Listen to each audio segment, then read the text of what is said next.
En los últimos meses, los hijos de Joaquín El Chapo Guzmán no solo enfrentan a sus enemigos externos, sino a los que un día juraron lealtad.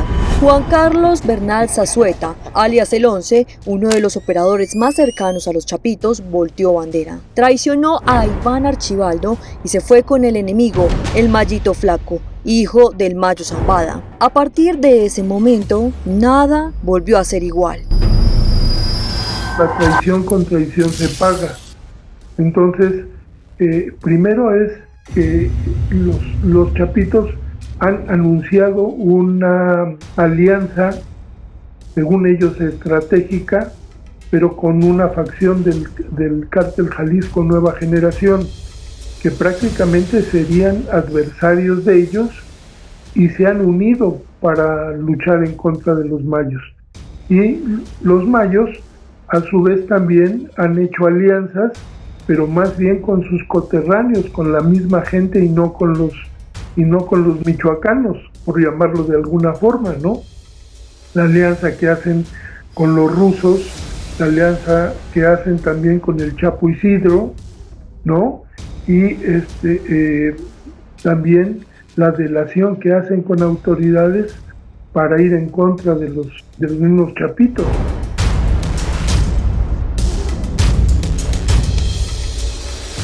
Por más de una década, los Chapitos dominaron el negocio del fentanilo y la exportación hacia Estados Unidos. Su ascenso fue rápido, su violencia quirúrgica. Pero dentro del mismo cártel de Sinaloa, otro linaje esperaba su momento. La Mayiza, la facción heredera del viejo capo Ismael El Mayo Zambada. Cuando el imperio del Chapo se fragmentó tras su extradición, la paz se volvió una farsa. Las familias se espiaban, los territorios se disputaban y las alianzas comenzaban a romperse. En 2024, los bloqueos, las emboscadas y los levantones marcaron el inicio de una guerra civil narca. Y en ese escenario apareció un nombre que pocos imaginaron ver del otro lado, el 11. Los mayos o la Mayiza son los que operaban tradicionalmente más marihuana, opio, las más naturales, por llamarlas de alguna forma, ¿no? Unos son, ¿cómo podríamos llamarlos? A los Chapitos les falta barrio y a los otros les sobra brecha. Es decir, como que tenían más tiempo trabajando en la parte de rutas y todo. Los otros son más juniors, ¿no? Son más de discotecas, más de bares, ¿no? Más de drogas sintéticas. Entonces, unos usan gorras tipo beisbolero, los otros les dicen los sombrerudos, ¿no? O sea, la diferencia es demasiado territoriales para unos, los otros son como que están jugando más a los narcojuniors, ¿no? Entonces, pero la violencia se está generando y el control lo quieren ambos disputarlo por la violencia, por las muertes.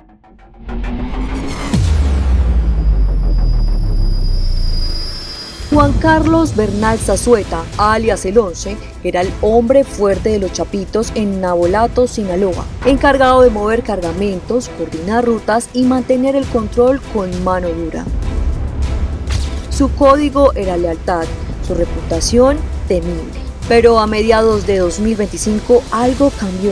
Versiones filtradas indican que Bernal se sintió traicionado desde adentro, que los Chapitos habían dejado de proteger a los suyos y que el dinero, las rutas y el respeto ahora estaban del lado del Mayito Flaco. En cuestión de horas, el 11 se llevó a toda su célula criminal y cruzó la línea. Navolato se pintó de otro color y con su cambio de bando comenzó la purga más violenta dentro del cártel de Sinaloa en los últimos años. Era el principal operador en Navolato, era un colaborador directo, pero yo creo que en ese sentido se sintió abandonado cuando empezaron a dejar la plaza, ¿no?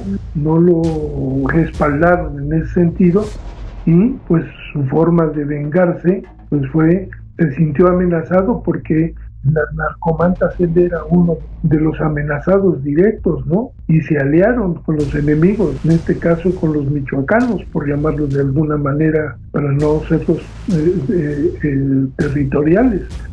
Entonces, en ese sentido, tal vez esperaba ascender más en la parte interna o tener mayor control y se sintió abandonado, y fue por eso que se recrudeció la violencia, se han fincado o se han esparcido más homicidios, más desapariciones, más levantones.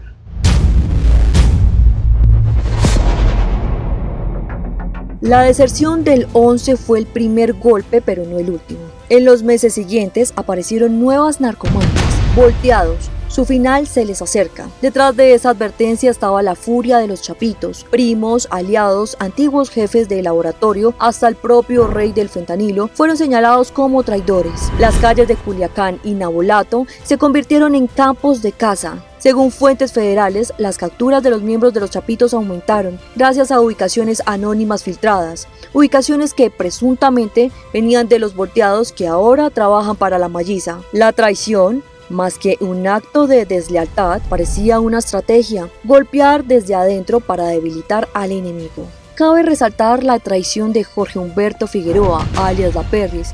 Fue uno de los últimos hombres fuertes de los chapitos, pero su lealtad se quebró cuando, según informes de inteligencia, habría ayudado a trasladar al Mayo Zambada a Estados Unidos, donde cayó junto a Joaquín Guzmán López. Ese golpe encendió la chispa que rompió la alianza y desató la guerra sangrienta que hoy sacude a Sinaloa. La Perris había entregado información clave de los chapitos a las autoridades, provocando la caída de varios de sus mandos. Luego intentó pactar con la Malliza, su facción rival, sellando así la traición que lo dejó marcado para morir. El 23 de mayo de 2025, en Bariometo o en Navolato, el silencio se quebró con ráfagas de fuego. El ejército llegó tras una pista anónima y rodeó la casa donde se ocultaba la Perris, sin aliados ni refuerzos.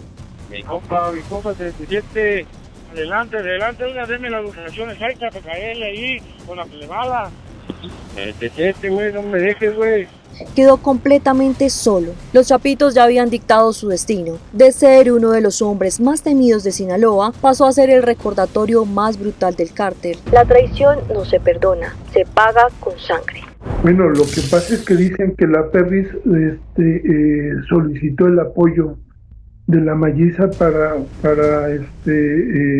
aniquilar al bellaco, a Luis Alfonso López Rastriga, ¿no? Entonces, y luego apareció muerto, muere en un operativo.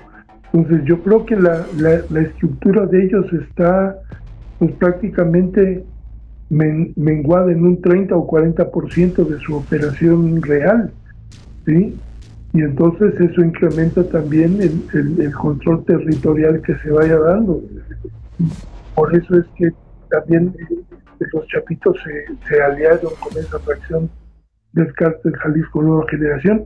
No hay que olvidar que hace un par de años parte de los hijos del Chapo fueron secuestrados, se dice, por el cártel Jalisco Nueva Generación, y quien los rescató fue el Mayo en su momento. Entonces ya se olvidaron de esas lealtades internas. La reacción de los chapitos no se hizo esperar. Amenazas públicas, ejecuciones selectivas y operativos encubiertos. Pero la caída del 11 no solo fue simbólica, golpeó su estructura financiera, sus rutas en el Pacífico y el control de los laboratorios de fentanilo. La violencia volvió a escalar.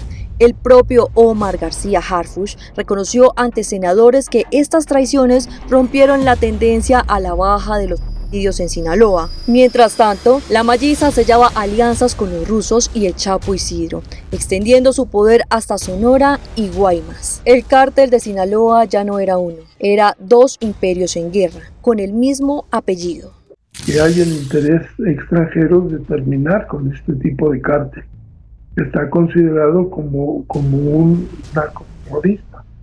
Entonces, las autoridades pues están filtrando también, y las autoridades norteamericanas sobre todo tienen la filtración de los dos bandos, tanto lo que esté declarando en Estados Unidos el Mayo Zambada como lo que esté declarando en los hijos del Chapo y el Chapo mismo, ¿no?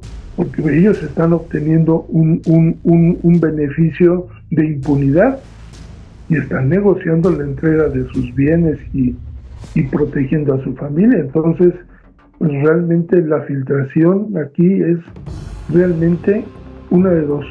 Si se va a acabar realmente con este tipo de cártel o va a haber alguien que se quede con el control absoluto del mismo.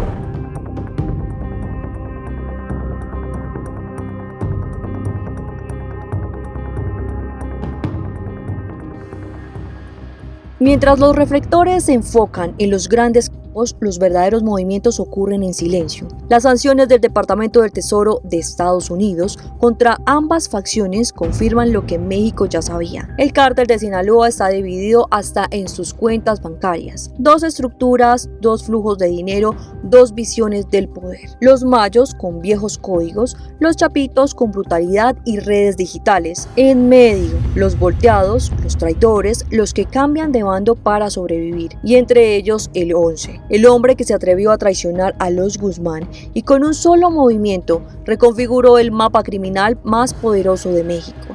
Hoy Sinaloa sigue siendo el epicentro de una guerra silenciosa, una guerra donde la lealtad tiene costo y la traición se paga con sangre.